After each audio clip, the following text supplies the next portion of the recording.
One of the biggest questions my subscribers have about my channel is that on a lot of my deck profiles you hear me say the phrase, you want to see it sometimes, but not all the time. To go through is just space. Oh my god. You want to say sometimes, but not all the time. That's literally just space. Sometimes you want tribute fodder, sometimes you don't want tribute fodder. If I played 3, I'd have 41 cards and then Jordan would shout at me. So once upon a time, someone topped a pretty big event running a Shadal deck. This was during the period of time where Necros were basically the most powerful deck, and the meta consisted of, well, mainly Necros, but also a lot of Burning Abyss, Clifford, and of course, Shadal. So in his deck profile he played some very questionable ratios.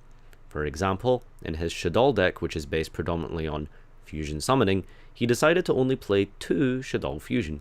But that wasn't the weird part. The weird part was his reasoning. Fusion isn't that super amazing versus Necros, but it was really good versus Burning Abyss, of course. Therefore, he wanted to see Shadal fusion in his hand, but he only wanted to see it sometimes, like versus Burning Abyss in the mirror, but not all the time. The next card was Mistake.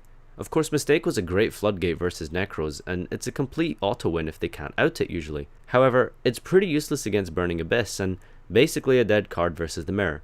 Again, the logic was that it wasn't good versus Burning Abyss in the mirror, but it was very good versus Necros, and so he only chose to play 2, because he only wanted to see it sometimes, like versus Necros, not all the time, like versus the mirror or Burning Abyss. Because, you know, you can control what ratio and what card you see versus some matchups, but not other matchups. I guess the final question might be the funny voice. Well, it's really just a generic European accent. That's about it. And there you have it. The story of, you want to see sometimes, but not all the time.